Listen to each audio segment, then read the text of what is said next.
ఎందుకు మీకు చెప్తున్నానంటే రోషము కలిగి మోషేని ఆ ఫరో దగ్గర నుంచి తీసుకొచ్చి అనేక గొప్ప కార్యాలు చేసిన దేవుడు బ్రతికే ఉన్నాడు. ఎర్ర సముద్రంలో చచ్చిపోలేదు ఆయన. ఎందుకు అంటే చంపుతున్నారు ఈ రోజుల్లో దేవుని శక్తిని క్రైస్తవులు.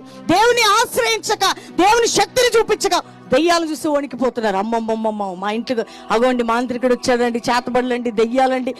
నాకు ఎంత కోపం వస్తుందంటే మాట్లాడితే దెయ్యం పేరెత్తే వాడిని హైలైట్ చేస్తున్నావా, దేవుని హైలైట్ చేస్తున్నావా? నువ్వు శత్రువుని హైలైట్ చేస్తున్నావా, దేవుని హైలైట్ చేస్తున్నావా? దేవుని పేరు 10 సార్లు చెప్పు, శత్రువును ఒక్కసారి యేసు నామములో బంధించు. ఈ రోజుల్లో దేవుడు ఎవరో తెలియట్లేదు. మాంత్రికులండి, మంత్రాలండి, తంత్రాలండి, అబ్బా అబ్బా అబ్బా అబ్బా అట్లా చెప్పి చెప్పి నిమ్మకాయ దొరికిందండి, ఉల్లిపాయ దొరికిందండి, ఏంటండి ఎండి మిరపకాయ దొరికిందండి, దాటానండి, అయిపోయిందండి, చచ్చానండి, బ్రతికానండి. ఇది ఎందుకు అంటే దేవుని గురించిన జ్ఞానం నీకు లేదు.